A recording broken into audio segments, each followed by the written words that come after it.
1978 அரசியலமைப்பு அடிப்படை உரிமைகள் அத்தியாயத்தில் ஒன்று கூடும் சுதந்திரம் உள்ளடக்கியுள்ளது. இதன் அடிப்படையில் ஊழியர்கள் ஒரு தொழிற்சங்கத்தை உருவாக்கி அவர்களின் உறுப்புரிமையை பெற அனுமதிக்கப்படுகிறார்கள். இங்குள்ள தொழிற்சங்க கட்டளை சட்டத்தின்படி பின்வரும் ஒன்று அல்லது அதற்கு மேற்பட்ட குறிக்கோள்களுடன் நிரந்தர அல்லது தற்காலிக ஊழியர்கள் அல்லது முதலாளிகளின் கூட்டு அல்லது தொழிற்சங்கத்தை நாம் வரையறுக்கலாம். தொழிற்சங்கத்தின் நோக்கங்கள் என்ன? இவற்றின் பங்கு என்ன? ஊழியர்கள் மற்றும் முதலாளிகளுக்கிடையே அல்லது ஊழியர்கள் மற்றும் பணியாளர்களுக்கிடையே அல்லது சமூகத்தில் முதலாளிகள் மற்றும் முதலாளிகளுக்கிடையேயான உறவுகளை ஒழுங்குபடுத்தல். மற்றொரு வழியில் இது தொழில்முறை விடயங்களில் பணியாளர்கள் அல்லது முதலாளிகளை பிரதிநிதித்துவப்படுத்துவதாகவும் அழைக்கப்படலாம். வேறு வகையில் கூறுவதானால் 2 அல்லது அதற்கு மேற்பட்ட தொழிற்சங்கங்கள் வேலைநிறுத்தங்கள் அல்லது வேலைநிறுத்தம் அல்லது வேலைநிறுத்தத்தின் போது அதன் உறுப்பினர்களுக்கு ஊதியம் மற்றும் பிற சலுகைகளை வழங்குவது தொடர்பான கூட்டு மாநாடுகளை நடத்துகின்றன. இன்று பல தொழிற்சங்கங்களை நாம் பார்க்க முடிகிறது. வேலைநிறுத்தம் நடக்கிறது. இந்த வேலைநிறுத்தங்களில் அவர்கள் எவ்வாறு செயற்படுகிறார்கள், அந்த நேரத்தில் ஊழியர்களின் உரிமைகளை எவ்வாறு உறுதிப்படுத்துவது என்பதை நீங்கள் பார்க்கலாம். தொழிற்சங்கத்தை ஆரம்பித்து 3 மாதங்களுக்கு பதிவு செய்ய வேண்டும். ஆனாலும் இது 6 மாதங்கள் வரை நீடிக்கப்பட்டுள்ளது. பரிந்துரைக்கப்பட்ட படிவத்தை பயன்படுத்தி விண்ணப்பத்தில் குறைந்தது 7 பேர் கையெழுத்திட்டிருக்க வேண்டும். தொழிற்சங்க விதிகளின் நகல் மற்றும் பின்வரும் தகவல்களின் அறிவிப்பு பதிவாளரிடம் சமர்ப்பிக்கப்படும். இந்த தகவல் என்ன என்று பார்ப்போம். விண்ணப்பங்களை சமர்ப்பித்த உறுப்பினர்களின் பெயர்கள், தொழில்கள் மற்றும் முகவரிகள், தொழிற்சங்கத்தின் பெயர் மற்றும் தலைமை அலுவலகத்தின் முகவரி, மேலும் தொழிற்சங்க அதிகாரிகளின் பதவிகள், பெயர்கள், வயது, முகவரிகள் மற்றும் தொழில்கள், தொழிற்சங்கத்தின் நோக்கங்கள், இது போன்ற சில பொதுவான தகவல்களை உள்ளிடவும். குறிப்பாக சட்டம் மற்றும் அரசியலமைப்பு, அதாவது இந்த பதவிகளுக்கு எப்படி நியமனம் பெறுவது, எப்படி வெளியேறுவது, எவ்வளவு காலம், இதன் நோக்கம் என்ன, எந்த அமைப்புக்கும் அரசியலமைப்பு உள்ளது, இந்த அரசியல் சட்டப்படித்தான் மெஸ்ஸங்க சங்கங்கள் செயற்பட வேண்டும். வழங்கப்பட்ட தகவல்களில் ஏதேனும் முரண்பாடுகள் உள்ளதா இல்லையா என்று பதிவாளர் தொழிற்சங்கங்கள் தொடர்பான பகுப்பாய்வினை செய்வார். அதன் பிறகு பதிவு சான்றிதழ் வழங்கப்படும். மேலே குறிப்பிட்டுள்ள சட்ட விதிகளின்படி தொழிற்சங்கங்கள் பணியாற்றுதல் வேண்டும். தொழில் தகராறு சட்டத்தின்படி பணியாளர்கள் அவர்கள் எந்த தொழிற்சங்கத்தில் உறுப்பினராக இருந்தாலும் இல்லாவிட்டாலும் முதலாளிகளின் நிபந்தனையின்படி அவர்கள் சேருவதை தடுக்கப்பட்டால், ஒரு ஊழியர் அங்கு கட்டாயப்படுத்தப்பட்டால் அது நியாயமற்ற நடைமுறையாக கருதப்படுகிறது. மேலும் ஒரு தொழிற்சங்கத்தில் சேருவது இது வேலையின் எந்த அம்சத்திலும் ஊழியருக்கு எதிராக பாகுபாடு காட்டக்கூடாது. இதெல்லாம் எங்கே குறிப்பிடப்பட்டுள்ளது? தொழில் தகராறு சட்டத்தில் அங்கே இன்னொன்றும் சொல்லப்படுகிறது. 21 வயதுக்கு மேற்பட்ட ஆனால் 16 வயதுக்கு குறையாத ஒருவர் தொழிற்சங்கத்தில் உறுப்பினராகலாம்.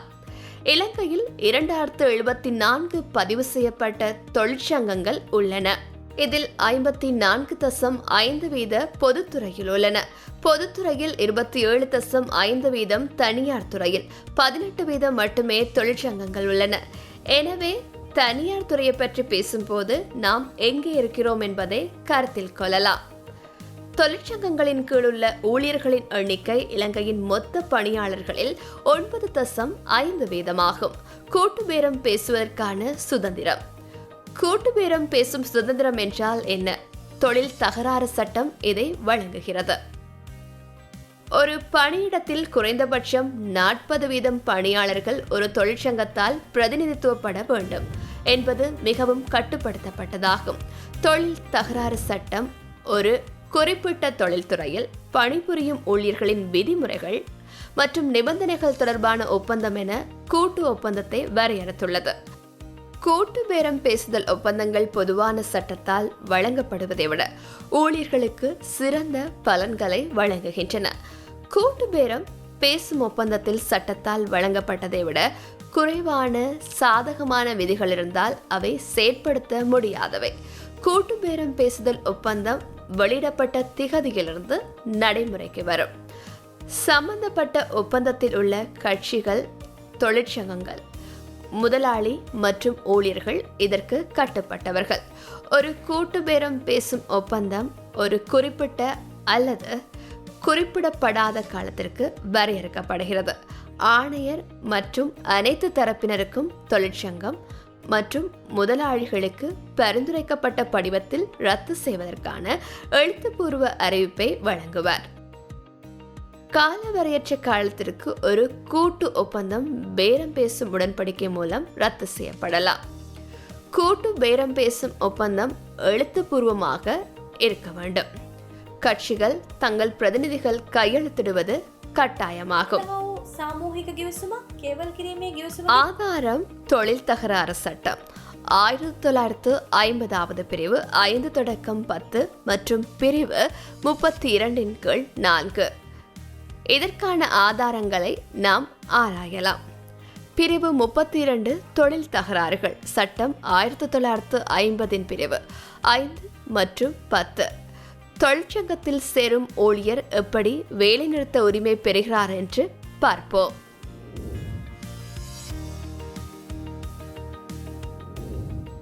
வேலைநிறுத்தம் செய்வதற்கான உரிமையை இலங்கை சட்டம் தெளிவாக அங்கீகரிக்கவில்லை.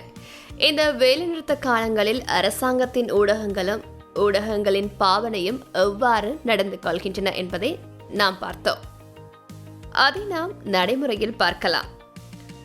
எவ்வாறாயினும் தொழிற்சங்க கட்டளையானது வேலைநிறுத்த நடவடிக்கை மற்றும் அத்தியாவசிய சேவைகளில் வேலைநிறுத்தங்களை தடை செய்வதை வரையறுக்கிறது. இது பரிந்துரைக்கப்பட்ட முறையிலும் வடிவத்திலும் விவரிக்கப்பட்டுள்ளது. வேலைநிறுத்தம் ஏற்பட்டால் அத்தியாவசிய சேவைகள் அழைக்கப்படுகின்றன. நியமிக்கப்பட்ட அத்தியாவசிய சேவைகளை தவிர பிற தொழிலதிபர்கள் வேலைநிறுத்தம் சட்டப்பூர்வமாக அங்கீகரிக்கப்பட்டு சட்டத்தால் அனுமதிக்கப்படுகிறது. ஒரு நடுவர் மன்றத்தை பயன்படுத்துவதே அல்லது அத்தியாவசிய சேவைகளின் நீண்ட பட்டியலின் இருப்பை கட்டாயப்படுத்துவதன் மூலம் வேலைநிறுத்தம் செய்வதற்கான உரிமையை கட்டுப்படுத்துதல். இந்த தொழிற்சங்க ஆணையின் காரணமாக தொழில் தகராறு சட்டம் வேலைநிறுத்தத்தை பின்வருமாறு வரையறுக்கிறது. இது வேலைநிறுத்தங்கள் ஒரு தொழில் அல்லது தொழில்துறையில் பணிபுரியும் நபர்களின் குழுவின் கூட்டு நிராகரிப்பு அல்லது கூட்டு வேலை என்று பொருள். அல்லது வேலைநிறுத்தம் என்பது ஒரு பொதுவான புரிதலுடன் பணிபுரிய அல்லது ஏற்றுக்கொள்ளும் பணியை தொடர மறுப்பது என வரையறுக்கப்படுகிறது.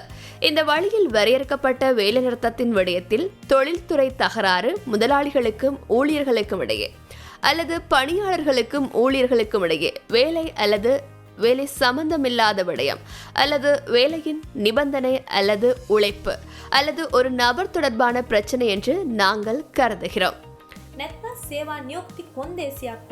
இதை வெறும் சர்ச்சையாக மட்டும் நாம் கருத முடியாது. ஒரு தொழில் தகராறு, அந்த தகராறில் ஒரு பிரச்சனை அல்லது வேறுபாடு வேலைநிறுத்தம் என வரையறுக்கப்படுகிறது. அத்தியாவசிய சேவைகளாக அறிவிக்கப்படாத நிறுவனங்களில் வேலைநிறுத்தம் செய்வதற்கு முன் அறிவிப்பு கொடுக்க வேண்டும் என்று நான் முன்பே குறிப்பிட்டேன். ஆனால் இது சட்டமாக கூறப்படவில்லை. எங்குள்ள மரபுப்படி முன்கூட்டியே அறிவிக்கிறோம். இதனால் இந்நாட்களில் வேலை நிறுத்தத்தில் ஈடுபட்டுள்ளோம். மேலும் சட்டப்பூர்வ வேலை நிறுத்தத்தில் ஈடுபடும் நபர்களை வேலையை விட்டு விட்டதாக கருத முதலாளிகளுக்கு உரிமை இல்லை என்று உயர்நீதிமன்ற உத்தரவுகள் இருப்பதையும் சுட்டிக்காட்டலாம். இந்த புள்ளிகள் அனைத்தையும் நாங்கள் சுட்டிக்காட்டுகிறோம். ஒன்று கூடும் சுதந்திரம், தொழிற்சங்கத்தை உருவாக்குதல் ஆகியவை அத்தகைய உறுப்பினர்களை அனுமதிக்கும் அரசியலமைப்பின் நிபந்தனைகள் மற்றும் நோக்கங்களாகும். ඒවයි සමාජිකත්වය ලබා ගැනීමට අවසර ලබා දීමේ කොන්දේසි සහ ඒවයි අරමුණු පරමාර්ථ. சோஷியல் ஸ்பேஸ், இது உங்களுக்கான இடம். உங்கள் பாதுகாப்பு, உங்கள் உரிமை. புதிய தகவல்களை தெரிந்து கொள்ள எங்களுடன் இணைந்து கொள்ளுங்கள். சப்ஸ்கிரைப் செய்யுங்கள், பெல் ஐகானை அழுத்துங்கள்.